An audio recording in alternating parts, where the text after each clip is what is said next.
Eh bien, bonjour, bienvenue sur objectivemoto.com à bord de cette BMW R1200 RT.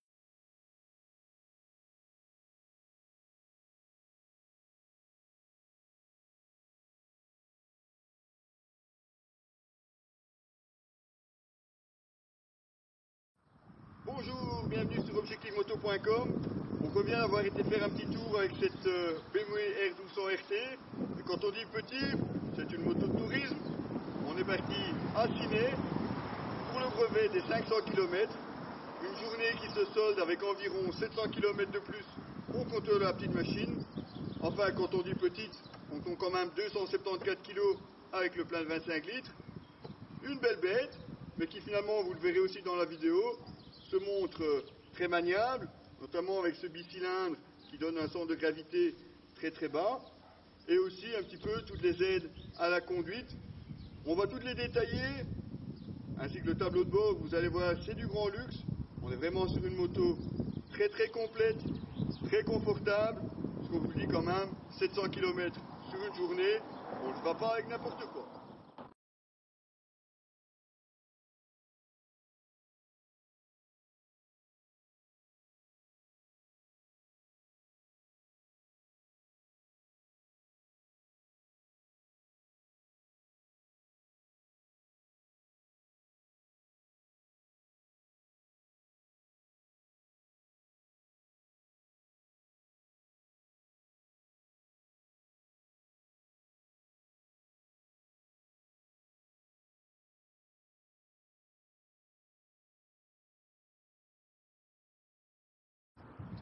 Alors, la R1200 RT, c'est un bicylindre, 125 chevaux, à 7750 tours minute, et un couple le plus trop impressionnant de 125 Nm à seulement 6500 tours.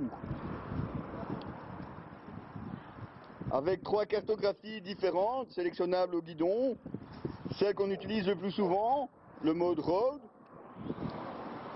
est complétée par un mode dynamique,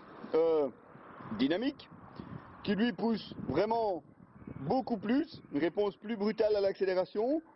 Vous en verrez sans doute un morceau dans la vidéo, et un mode pluie, et ouais, pour une fois, on n'a pas dû l'utiliser. On ne s'en plaindra pas, bien entendu. Centre de gravité très bas, de très très bonnes reprises, une consommation ridicule. Imaginez, on a 25 litres dans le réservoir. Notre premier plein, on l'a fait à 336 km, et on a remis que 17 litres et demi, soit une consommation moyenne de 5 litres 2. Alors 5 litres 2, ça peut paraître beaucoup, mais quand on voit l'engin, ça calme.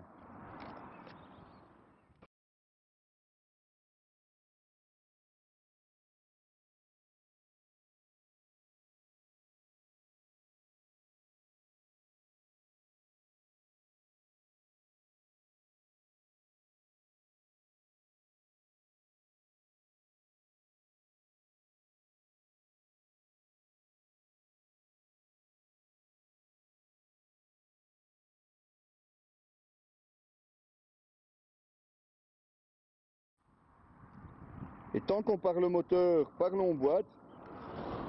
Alors forcément, si vous utilisez l'embrayage, vous avez toujours droit à ce clonk assez caractéristique des BMW bicylindres, mais vous pouvez aussi profiter du Shift Assistant Pro, autrement dit un shifter, mais qui va aussi bien vers le haut que vers le bas, donc possibilité de monter les rapports ou de rétrograder sans embrayer, simplement avec le pied. Et ouais, c'est la grande classe, on vous l'avait dit.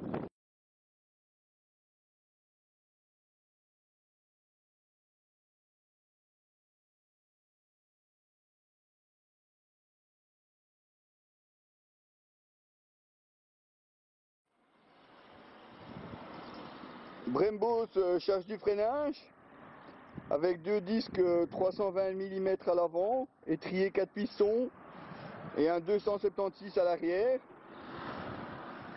Et les suspensions, en plus d'être gérables électroniquement, on retrouve un télélever à l'avant et un paralever à l'arrière. Système qui a pour particularité qu'au freinage, la moto ne s'enfonce pas. Donc l'assiette de la moto reste horizontale en cas de freinage. Et il faut avouer que c'est bien pratique et c'est reposant aussi sur long trajet de ne pas toujours avoir un avant qui plonge en cas de gros freinage.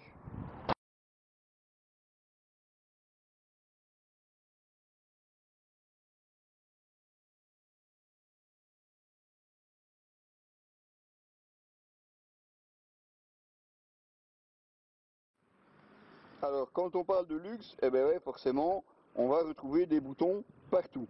Des boutons pour certaines fonctions de la radio ou pour piloter un lecteur MP3. Ici une molette, et ouais, pour régler notamment le volume de la radio, mais aussi pour vous déplacer dans les différents menus qu'on peut voir au tableau de bord. Pour les feux LED, le cruise control, très facile à utiliser. Monter ou descendre la bulle. Ici sur les photos, eh bien, à l'arrêt, la bulle redescend tout simplement. Elle remonte une fois que vous vous mettez à rouler. Et à main droite, le bouton mode pour changer entre road, dynamique et rain. Alors comme vous pouvez le constater, il n'y a pas de clé. Et non, c'est une option aussi chez BMW, le keyless ride. Il suffit d'avoir le boîtier BM. Vous le mettez dans la poche. Un petit clic et ça démarre. Ici évidemment en option le GPS. Option peut-être, mais vous voyez, très bien intégrée et qui en plus une partie des fonctions peuvent être utilisées via la molette de réglage. Alors quand on vous parle vraiment de grand luxe, matez-moi cet écran. Il reprend vraiment tout. La température, la jauge, rapport engagé, le trip 1, le mode de pilotage, donc la cartographie. Ici au centre, la radio, le totaliseur, l'heure et le réglage de l'ESA. Et ouais, parce qu'en plus, vous avez les suspensions réglables électroniquement. Il suffit d'appuyer sur le bouton menu et vous voilà, vous avez le droit entre soft, normal ou hard. Très facile, on peut l'utiliser même en roulant. Alors ici c'est tout en néerlandais, mais malgré tout on va vous le détailler. Ici c'est simplement pour vous choisir une information qui sera affichée sur le côté. On tourne la molette. La tension de la batterie, le niveau de votre huile, la date, au cas où vous aurez oublié depuis combien de temps vous roulez. Également le temps depuis que vous êtes parti avec la moto. Là il ne faut pas vous y fier, ça n'a rien à voir avec ce qu'on va y faire aujourd'hui. Un chronomètre, chose plutôt étonnante sur une moto comme celle-ci. La pression des pneus, la température extérieure, eh ouais, 19,5, on va pas se plaindre non plus. La vitesse moyenne, l'autonomie, la consommation instantanée, la consommation moyenne, et oui, 5 litres 3 seulement. Et pour un bestiau comme celui-ci, chapeau BM. Hein. Voilà, donc comme vous pouvez le voir, un écran plus que complet, on peut encore continuer les trips. Donc la possibilité justement de piloter une partie de la navigation, poignée chauffante, selle chauffante, je vous rassure, on n'en a vraiment pas eu besoin pendant cet essai, et les différents réglages. Et on revient sur la radio.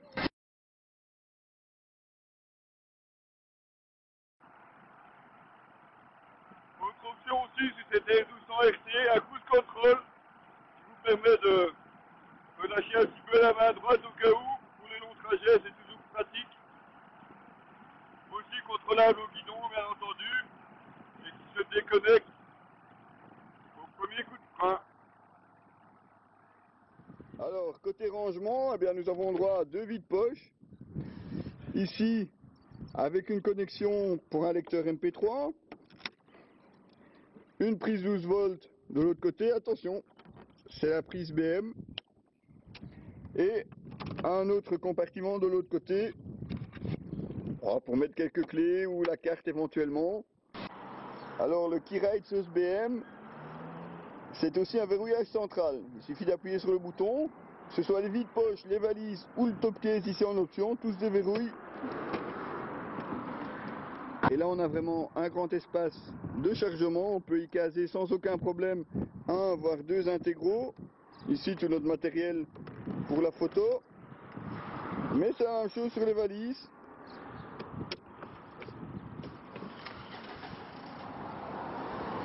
Voilà, pour vous donner une idée de la taille.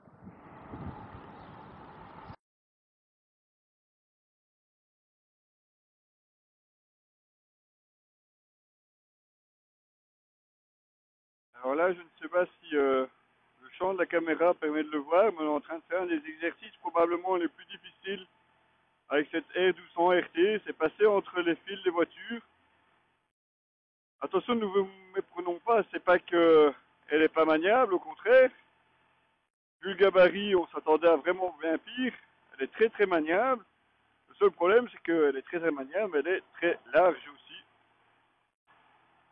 Ici devant, on a les rétroviseurs qui sont larges, et derrière, on a les valises. Vous verrez ça sur la vidéo en voyant toute la moto. Vous comprendrez que quand on passe avec un engin pareil dans les voitures, on a intérêt à bien calculer son coût. Parce que le moindre écart, évidemment, on risque de vite cogner une des voitures. Alors, vue de l'arrière, elle est aussi impressionnante. 985 mm de large ici avec les valises. Même les rétros sont juste un tout petit peu plus étroits. Vraiment un tout petit peu. Et quand on arrivera dans les fils, il faudra se méfier.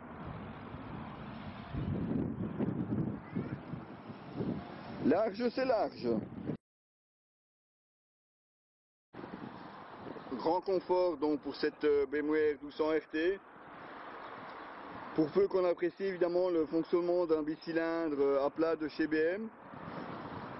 Sinon, à part ça, franchement, on peut enquiller les kilomètres sans aucun problème. On est bien installé, aussi bien à l'avant qu'à l'arrière. L'autonomie est plus que suffisante, la capacité de chargement aussi. Les aides à la conduite sont bien présentes et malgré le poids de la moto, elle reste très maniable.